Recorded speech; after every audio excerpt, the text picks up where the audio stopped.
You're listening to DTFHN for July 11th, 2026. I'm your open-sourced and lightly deprecated host, Jack Hacksman.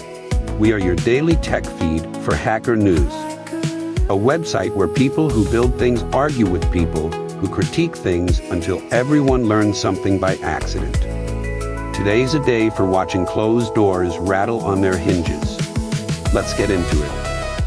But the periodic table doesn't stop halfway down.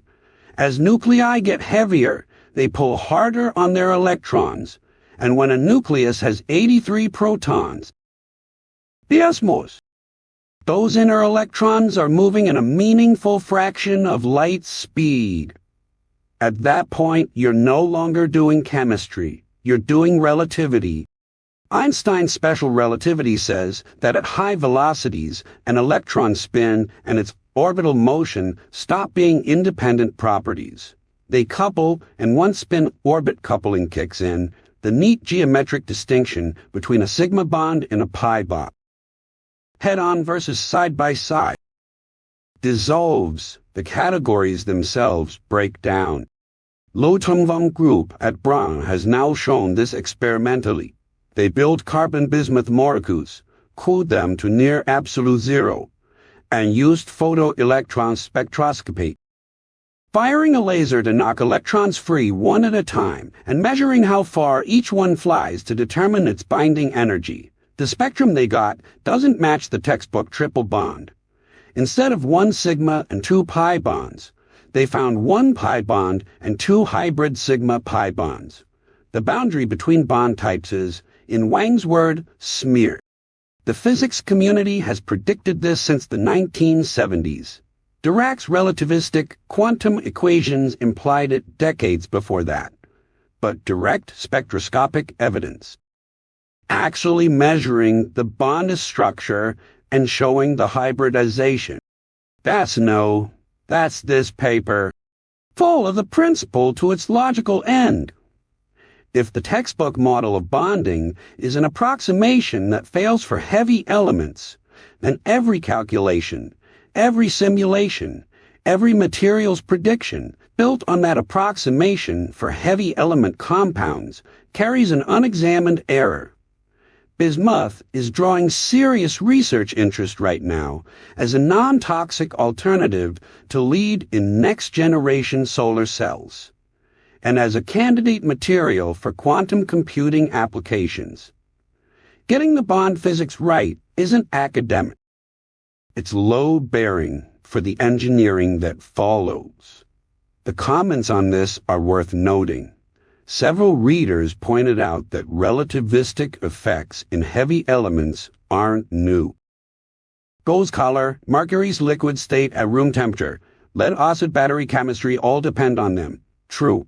What's new is catching the bond hybridization directly in the spectroscopic data rather than inferring it from bulk properties. One more confirmation that the universe doesn't care about our pedagogical categories. The bonds are what they are. Our job is to update the model. Moving on. I've spent enough time debugging antenna systems to know that RF engineering is one of those disciplines where the gap between works on the bench and works in the field swallows entire careers. Phased array antennas are particularly unforgiving. You're coordinating multiple antenna elements with picosecond level timing precision, doing real-time beamforming math, and trying to extract signal from a spectrum that looks like a Jackson Pollock painting. The defense industry has spent billions on this. Lockheed, Raytheon, Northrop. They build phased arrays into fighter jets and destroyers, and they charge accordingly. So when I tell you that a guy who used to build Starlink to the terminals at SpaceX has put a working phased array on top of a Raspberry Pi 5 and released it as open hardware, I need you to understand what that actually means. The QuadRF is a handheld software-defined radio, with an FPGA board doing the signal processing and a Pi 5 running the software stack. It operates in the 4.9 to 6 GHz range. C-band, which happens to cover 5 GHz Wi-Fi, drone control links, and a slice of spectrum that's increasingly contested.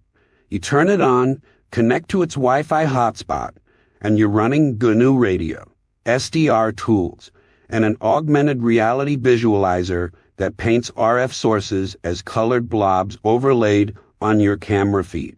Jeff Geerling and his father, a retired broadcast engineer, flew a DJI drone behind a building and tracked it through the sky in real time. Let's break this down to first principles. A phased array works by combining signals from multiple antenna elements with precise time delays. Steer the delays, steer the beam. No moving parts. The engineering challenge isn't the concept. It's the implementation. You need timing accuracy measured in trillionths of a second. And you need processing power to do the beamforming math continuously. 5 years ago, the FPGA and compute hardware to do this at consumer scale didn't exist at this price point. The Pi 5 and modern FPGAs changed that equation. Marta McCormick's ambition goes further than handheld spectrum analysis. The QuadRF is a module designed to chain together. His actual goal is a moon-scale antenna array. Earth-Moon Earth radio, radio astronomy, with up to 1.15 megawatts of effective radiated power. He took the architecture he helped build for Starlink's proprietary Dishy terminal and rebuilt it as something any licensed operator can extend and modify. This is what happens when an engineer walks out of a closed system and decides to give the architecture away. The same core technology that SpaceX locked into a satellite modem is now a $499 kit on crowd supply. With the firmware, the signal processing chain, and the RF design available for anyone to build on. The crowdfunding campaign already exceeded expectations. The comments raised the obvious point. If hobbyists can build this, imagine what governments already have. Jeff addresses this directly, and he's right. The capability exists regardless. The question is whether civilians get to understand their own electromagnetic environment, or whether that knowledge stays behind classification walls. Open tools don't create new threats. They create informed operators. A phase array antenna on a single board computer running open source signal processing for under $500. That's not a product announcement. That's a capability threshold being crossed. Open tools only matter when people can actually learn them. Pros, which brings us to Otary getting proper tutorials. The tutorials page has a typo. What one can do with Otary, a small thing. The kind of artifact that tells you this isn't a corporate documentation team with a style guide and a review pipeline. It's one person, Alexander Poupeau, building an image and geometry library in Python and writing the docs himself. That typo is more interesting than it looks. It marks the exact moment a solo project crosses from code I wrote for myself to code I want other people to use. Tutorials are the bridge. They're the developer saying, I built this thing, I think it's useful, and I'm going to spend my own time showing you how it works. That's not a trivial commitment. Documentation is where most open source projects go to die. Not because the code stops working, but because nobody bothers to explain it. Otary handles image processing and computational geometry. Python already has PyAL OpenCV, Shapely, a dozen options depending on what you need. The ecosystem is crowded, but crowded ecosystems are healthy ecosystems. They're how open source actually works. Someone scratches an itch, finds an angle the existing tools don't quite cover, and ships something. Maybe it catches on. Maybe it doesn't. The point is, the attempt is free. The barrier to entry is zero. You don't need permission from Adobe or Autodesk to build a geometry library and put it in front of people. This bootstrapism at its most granular. One developer writing tutorials for a library that might serve 10 users or 10,000. And neither outcome changes the value of the act. The tutorials page says, just explore and have fun with all the possibilities. That's not marketing copy. That's someone who genuinely wants you to pick up the tool and build something. The closed source equivalent of this moment is a product manager scheduling a webinar, gating the recording behind an email capture form and calling it enablement. The open source version is a page with a typo and an invitation. I know which one I trust more. The tools exist. The documentation is landing. If you're doing image or geometry work in Python and you want something built by a human who'll actually read your issue report, Otary just made itself easier to reach for. That's how the ecosystem grows. One tutorial page at a time. Moving on! Bring actual parts. That's the instruction Tang Tan allegedly gave to Apple employees interviewing for jobs at OpenAI. Bring actual parts from Apple to your interview, for show and tell. One candidate reportedly responded that he didn't even know we could take those from the office. Which, to be clear, he could not. This is corporate espionage conducted with the operational security of a group chat. It's like watching someone shoplift by asking the store clerk to hold the door open. The comedy here is structural. OpenAI. A company whose entire foundation rests on the argument that information wants to be free. That training on existing work is how intelligence compounds. Is now accused of needing to physically smuggle components out of a building in Cupertino. If your thesis is that knowledge flows freely, and that's good, you don't need a guy carrying prototype parts in his backpack like a freshman sneaking snacks into a dorm room. There's a term in ecology called kleptoparasitism. It's when one organism steals food that another organism already caught. Skuas do it to puffins. Hyenas do it to cheetahs. The strategy works exactly until the host organism gets big enough to fight back. Apple has $700 billion in cash reserves and a legal team that treats litigation as cardio. OpenAI just poked the largest predator in the ecosystem and expected it not to notice. But here's the layer underneath. Apple is framing this as protecting innovation. It is not. Apple's protecting a moat. The same company that locked down repair manuals, fought right to repair legislation for a decade, and treats its own hardware designs as state secrets, is now injured that someone else played the secrecy game against them. The trade secrets in question aren't cures for diseases. They're unreleased product geometries and antenna configurations. The real loss to humanity isn't that OpenAI might have seen Apple's next watch design 6 months early. It's that these designs were secret in the first place. Two closed systems fighting over who gets to hoard knowledge. That's the comedy. OpenAI built its empire on the premise that open access to information accelerates progress, then renamed itself into a capped profit corporation, and now stands accused of treating other companies' closed information the way it treats the open web. As raw material.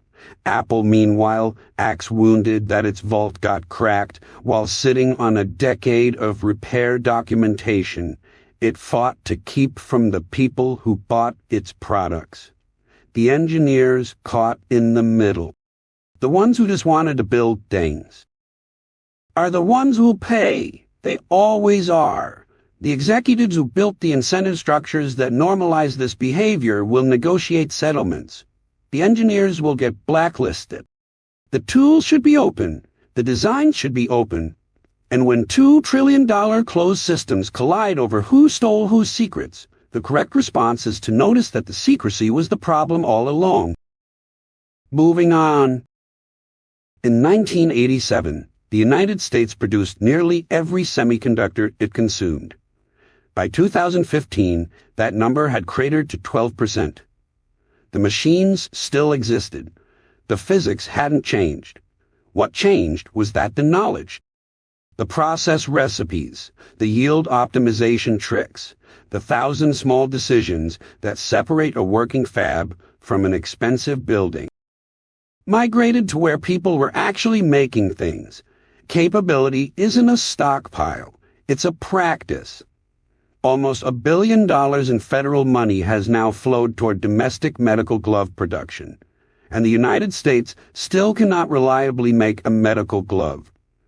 The machines can be purchased. The nitrile compound isn't exotic.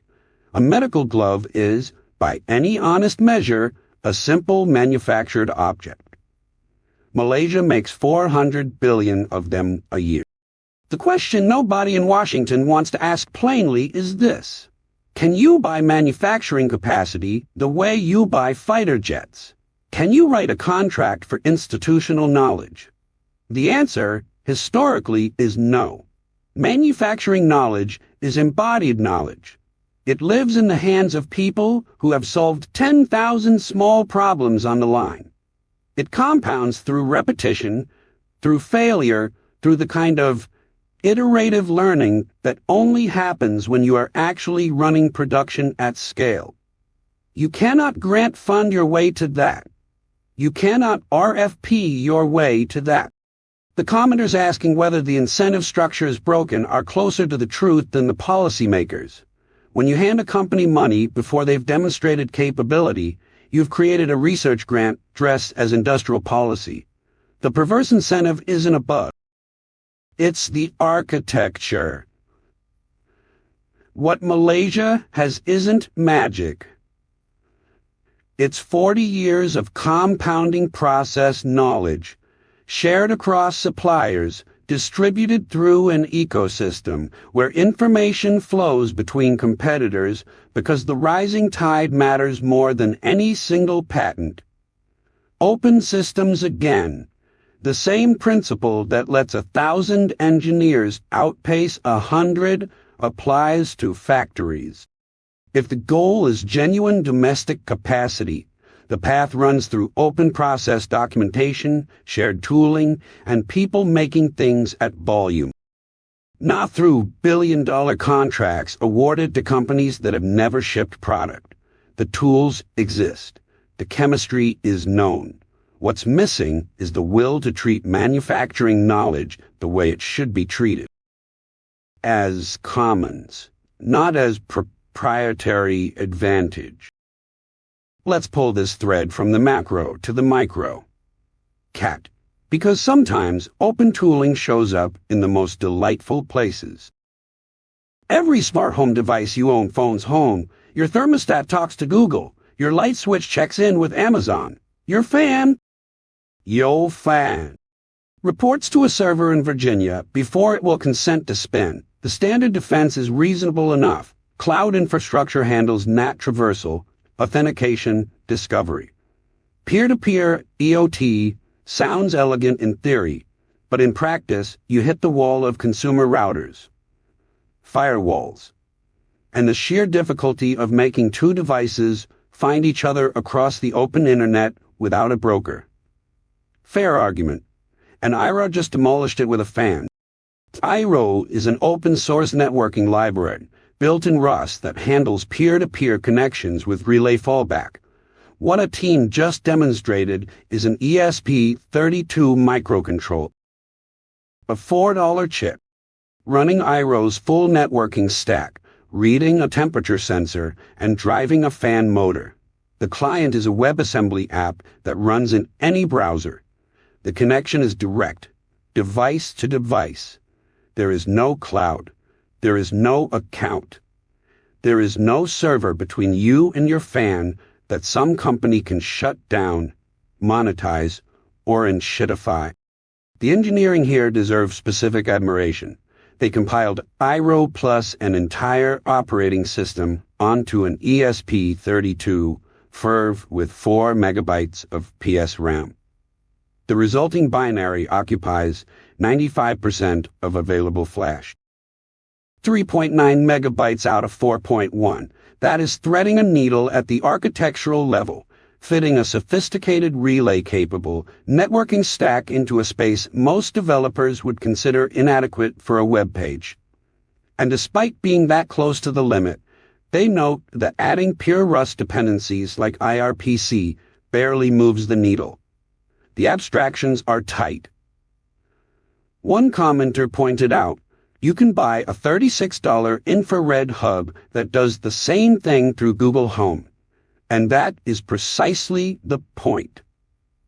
That hub works until Tapo deprecates the API, or Google kills the integration, or the company pivots. The iroh fan works until physics stops working, because the code is yours, the protocol is open, and no third party holds a kill switch. This is what engineering craft looks like when it serves the right architecture. $4 of silicon, an open protocol, and nobody's permission required. Now let's talk about engineering beauty that aged like fine wine. Pause. Control room design from the Soviet era that still stops people cold.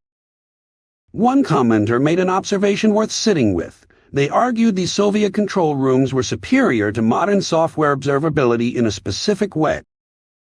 They modeled the system rather than the implementation, system status rather than individual service metrics.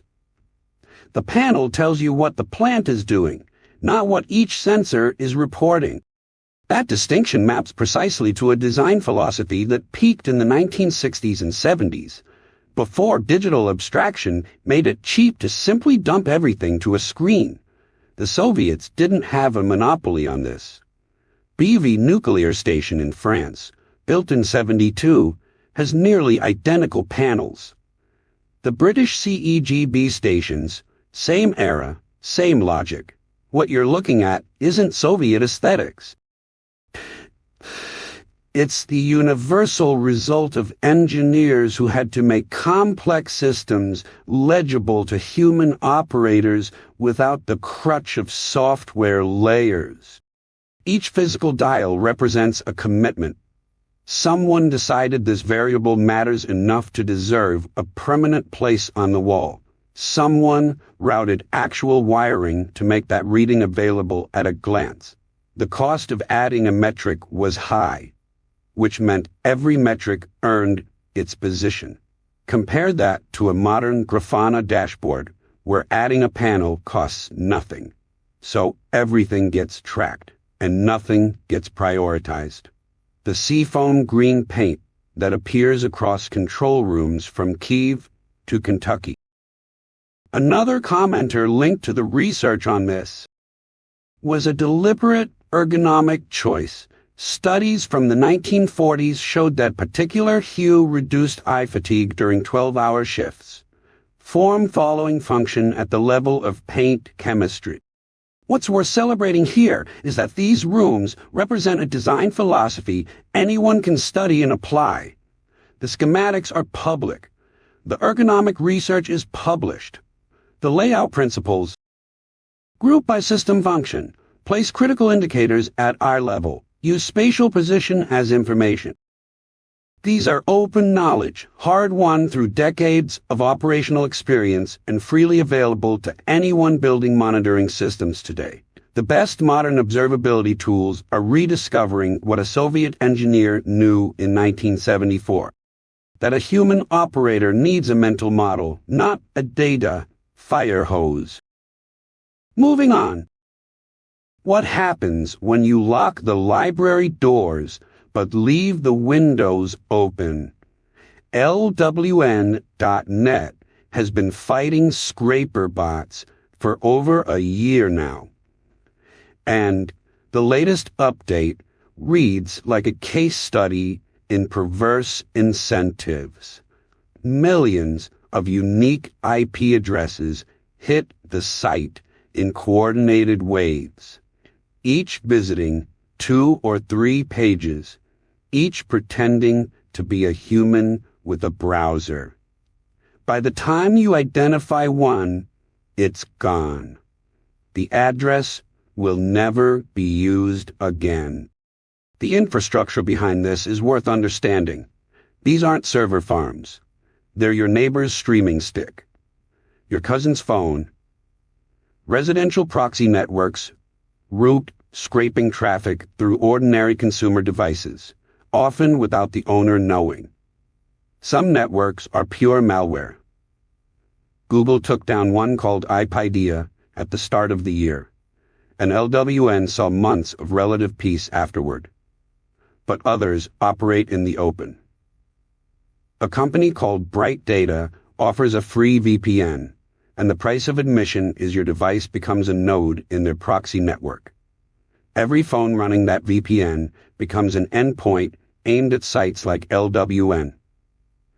Pull this thread and you find a genuinely elegant engineering problem buried under a genuinely broken incentive structure. The bots don't fetch images or CSS, which is a detectable signal, but the detection comes too late because each address is disposable. The defenders are pattern matching against an adversary with essentially unlimited identities. It's an AI symmetry that favors the attacker every time. But here is the question nobody in this conversation seems to be asking loudly enough.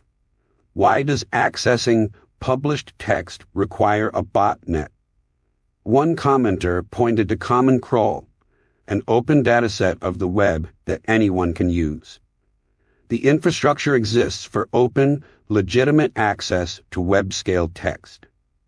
The reason we have shadowy proxy networks scraping through compromised streaming devices is not that the technology is wrong. It is that the data is locked behind walls that create a black market. The architectural answer is not better locks. Better locks just mean more sophisticated botnets. The answer is what it always is. Open the data. Build a commons worth maintaining.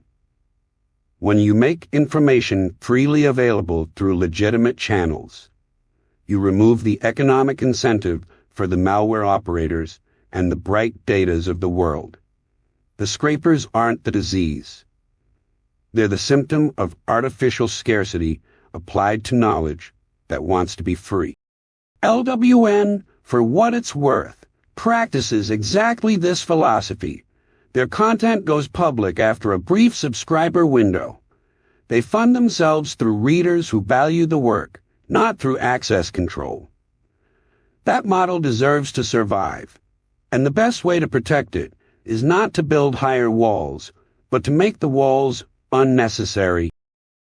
We talked earlier about infrastructure reaching everyone. Now, scale that up, due and literally, to orbit. 100,000 satellites. Let that number land. There are roughly 9,000 stars visible to the naked eye from Earth.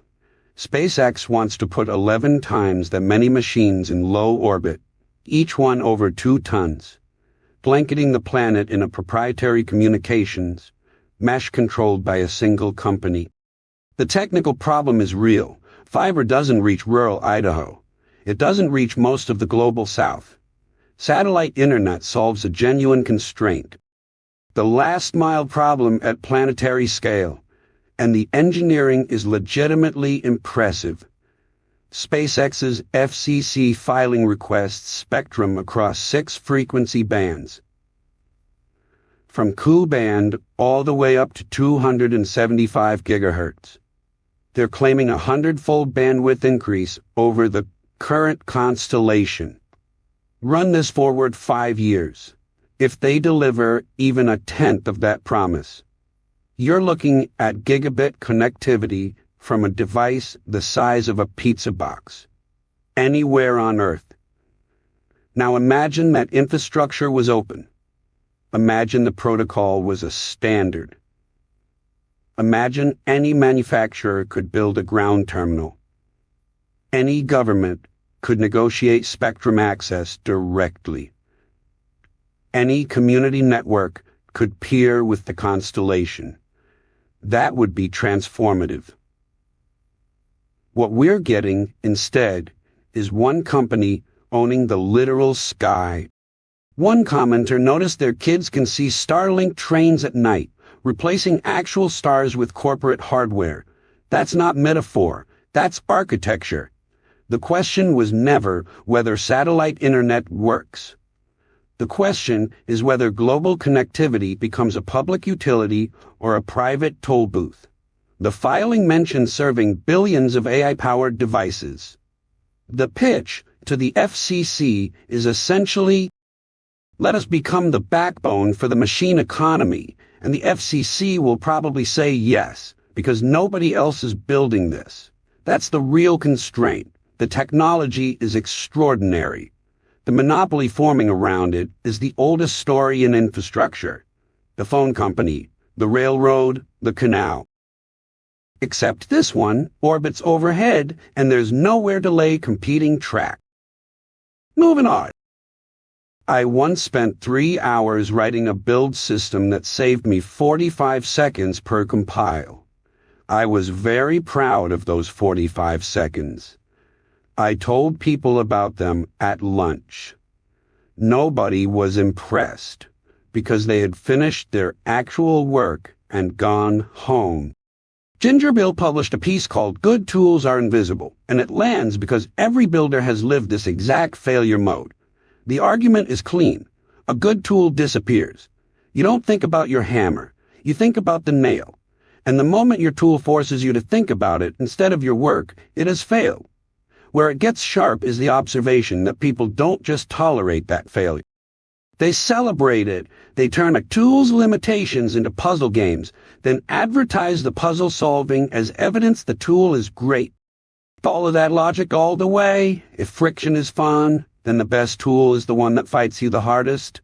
The ultimate text editor would just be a hex editor and a dream. Nobody actually believes this, but the culture acts like it. And Ginger Bill names the mechanism. Identity capture. Once your tool becomes your flag, admitting its flaws feels like admitting something about yourself. You stop evaluating and start defending. One commenter nailed the flip side. Their kitchen knives aren't fancy, but using them is a joy because the skill is ingrained. The tool vanished into muscle memory. That's the actual goal. This matters beyond text editors. Every open source project faces this tension. Are you building something that disappears into someone's workflow? Or are you building a clubhouse with a secret handshake? The projects that win long-term are the ones nobody talks about at lunch. Because everyone's too busy shipping the thing they actually came to build. The best tools don't have fan clubs. They have users who forgot they're even there. This has been your daily tech feed for Hacker News for July 11th, 2026. This podcast is entirely AI generated. Scripts by Claude Sonnet 4.7. Voice by Quen3 TTS. Not affiliated with Hacker News or Y Combinator. Now go build something worth disappearing into. We'll see you back here tomorrow.